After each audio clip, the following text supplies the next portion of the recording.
8일 아침이 밝자마자 양군은 서로의 항공모함 부대를 찾기 위한 정찰기를 출동시켰습니다. 08시 20분 렉싱턴에서 출격한 SBD 항기가 구름 사이를 뚫고 일본 항공모함을 발견했습니다. 거의 비슷한 시간 쇼카쿠의 정찰기 역시 미 항공모함을 발견했습니다. 이때 두 항공모함 부대는 390km의 거리를 두고 떨어져 있었습니다. 양 해군은 정찰 보고가 들어오자마자 바로 준비됐던 함재기를 출격시켰습니다. 일본 해군은 18개의 제로 전투기, 33개의 급강화 폭격기, 18개의 뇌격기를 출격시켰고 미 해군은 15개의 전투기, 39개의 급강화 폭격기, 21기의 뇌격기를 출격시켰습니다. 이들은 상대의 항공모함을 향해 비행하다 서로의 함재기들을 목격했지만 양군 모두 1차 목표인 항공모함을 타격하기 위해 공중전을 벌이지 않고 서로 무시하고 지나쳤습니다. 오전 10시 30분 요코타운의 급강화 폭격기 비행단은 일본 항공모함 쇼카쿠를 먼저 발견했지만 공격을 미루고 뇌격기 비행단을 기다렸습니다. 그 사이 지히카쿠는 열대지방에 생기는 스콜 아래로 숨었습니다. 이로 인해 잠시 후 요코타운의 급강화 폭격기는 쇼카쿠에만 공격을 집중했습니다. 두 발의 폭탄이 갑판에 떨어져 명중했고 이 두 발의 폭탄은 쇼카쿠의 갑판에 큰 피해를 입혔습니다. 뒤이어 요코타운 내격기 비행단이 공격을 시도했지만 모두 빗나갔습니다. 요코타운의 함재기들보다 늦게 도착한 렉싱턴의 급강화 폭격기들도 쇼카쿠를 발견했고 공격을 시작했습니다. 하지만 구름으로 인해 시야에 방해가 생기며 단 2기만이 쇼카쿠에 대한 공격을 진행할 수 있었습니다. 이 중 한 발의 폭탄이 쇼카쿠에 명중했고 렉싱턴 뇌격기의 11발의 어뢰 공격은 모두 빗나갔습니다. 구름의 도움을 받아 지히카쿠는 한 대의 폭탄도 맞지 않았고 쇼카쿠는 집중 공격을 당한 것에 비해 치명상은 입지 않았습니다. 쇼카쿠는 폭격으로 인해 연료 탱크가 폭발했고 갑판에 피해를 받았으나 항해는 여전히 가능했습니다.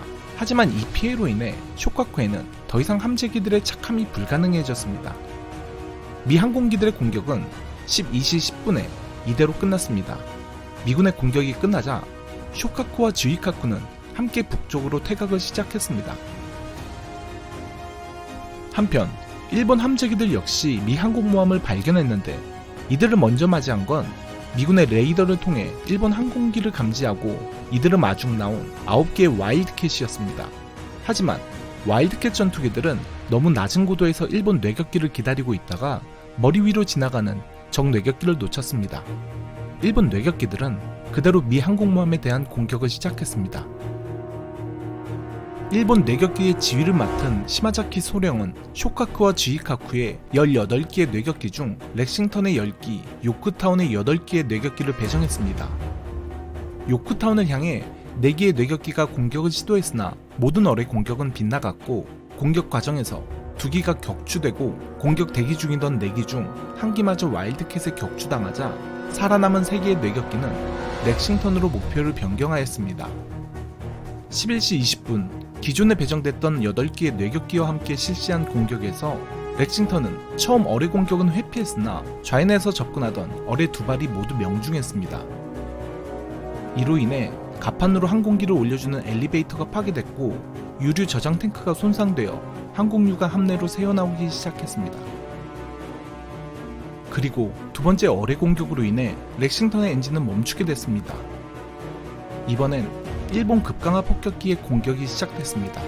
렉싱턴을 향해 19기, 요코타운으로 14기의 급강화 폭격기가 공격을 시작했고 렉싱턴은 이 중 2발을 맞았으나 아주 심각한 폭발을 일으키지는 않았습니다. 한편 요코타운은 훌륭한 회피 기동을 실시하여 14발의 폭탄 중 단 한 발만이 요코타운의 갑판에 떨어졌는데 이는 4개의 데크를 관통하여 함선 내부에서 폭발했으며 심각한 구조적 변형을 일으켰습니다. 그리고 회피 기동 시 발생한 10발 이상의 지근탄으로 인해 요코타운은 더 이상 작전 수행이 불가능해졌습니다. 폭탄을 모두 소진한 일본의 항공기들은 공격을 종료하고 귀함을 위해 돌아갔습니다. 양군의 함재기들은 12시 50분에서 14시 30분 사이 모두 자신들의 항공모함으로 귀함했는데 갑판에 심각한 손상을 입은 쇼카쿠에는 함재기들이 착함할 수 없었습니다. 이로 인해 지히카쿠의 갑판에 있던 함재기 중 손상이 심하다고 판단되는 함재기들은 출동 나갔다가 들어오는 함재기들의 착함을 위한 공간을 만들기 위해 바다에 버려졌습니다. 모든 함재기들의 착함 이후 쇼카쿠와 지히카쿠 두 척의 항공모함에서 운용 가능한 함재기들은 24기의 제로 전투기, 8개의 급강화 폭격기, 그리고 4개의 뇌격기가 전부였습니다. 이노우에 시게요시 사령관은 이틀간 진행된 교전에 많은 함재기들을 잃은 제5항공전대의 후퇴를 명령했습니다. 결국 많은 피해를 받은 쇼카쿠는 수리를 위해 일본으로의 복귀가 결정됐습니다.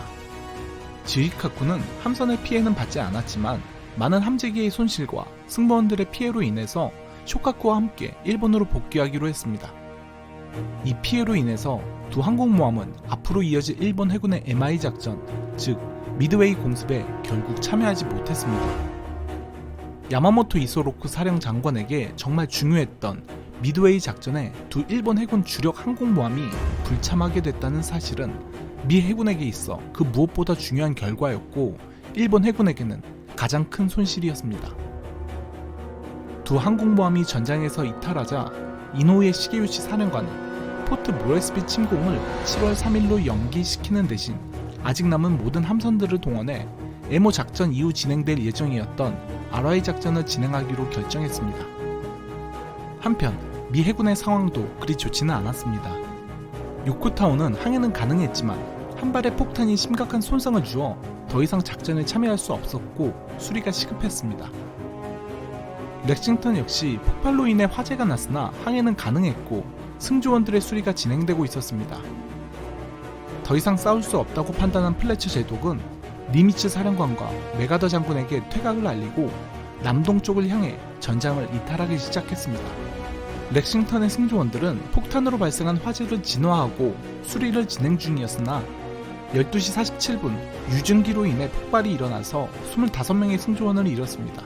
14시 42분 또 다른 대형 폭발이 일어나 심각한 화재가 발생했고 이어진 15시 25분 세 번째 폭발이 일어나자 오브리 피치 제독은 전 승조원의 퇴함을 명령했고 구축한 펠프스는 모든 승조원이 퇴함한 19시 15분에 어뢰를 발사하여 렉싱턴을 침몰시켰습니다. 이후 이들은 뉴칼레도니아 남쪽을 돌아 사노에를 빠져나왔고 통가의 미 해군 기지에 도착했습니다. 니미츠 사령관은 손상이 심했던 요크타운을 최대한 빨리 진주만으로 복귀시키라는 명령을 내렸는데 이는 곧이어 있을 미드웨이 공습을 대비하기 위해 요크타운이 필요했던 까닭이었습니다. 하지만 요크타운은 3개월 이상의 수리가 필요할 것으로 보였고 미드웨이 공습에 참가하기는 어려워 보였습니다. 한편 8일 전투가 끝났다는 보고를 받은 야마모토는 이노우에 시게요시 총사령관에게 아직 사노에에 남아있는 미 해군의 함선들을 발견하여 격파하라고 명령함과 동시에 포트 모레스비 침공을 지속하라고 지시를 내렸습니다. 하지만 이노우에는 라바울로 복귀하고 있던 포트 모레스비 침공 부대에 야마모토의 명령을 전달하지 않고 복귀를 지속시켰습니다. 포트 모레스비를 점령하기 위한 주력 부대인 침공 부대를 복귀시켰다는 것은 포트 모레스비 상륙을 포기했다는 것을 의미했습니다. 대신 그는 제5항공전단이 떠나고 남은 타카키 중장의 순양함 전단과 고토 아리토모 어모 지원 본대에게 수색을 명령했으나 그들 역시 9일 내내 재급유를 하는데 시간을 보냈고 늦은 저녁 시간이 되어서야 남동쪽과 남서쪽으로 소극적인 수색을 펼쳤습니다. 한편 주력 부대와 떨어져 홀로 외로운 싸움을 벌이고 있던 크레이스 제독은 양군의 주력 부대가 전장을 이탈한 지 이틀째인 10일까지도 자신에게 주어진 임무를 묵묵히 수행하고 있었습니다. 플래처 제독은 전장 내내 무선 침묵을 유지하는 걸로도 모자라 이탈하는 과정에서도 크레이스 제독에게 연락을 주지 않아 크레이스 제독은 TF-17이 이미 퇴각한 사실을 모르고 있었던 것입니다. 하지만 포트 모레스비에 대한 적의 움직임도 없고 무선 감청도 포착되지 않자 모두 전장에서 이탈했다고 판단한 크레이스 제독은 11일 호주 CID 항구로 복귀하게 됩니다. 하지만 사노에에서 전장을 이탈한 마지막 함선은 크레이스 제독의 부대가 아니었습니다. 이 시간까지 사노에에 남아있던 함선이 있었는데 그들은 4일 전 공격을 당해 표류하고 있던 급유함 네오쇼와 그들의 승조원 109명 그리고 심스의 생존자 14명이었습니다. 다행히 PBY 정찰기가 이들을 찾아냈고 미 구축함 헨리가 출동하여 귀한 생명을 모두 구할 수 있었습니다. 한편 RY 작전을 수행하기 위해 라바울에 집결한 일본 해군의 공격을 막을 수 있는 미 해군은 이제 산호해에 없었습니다.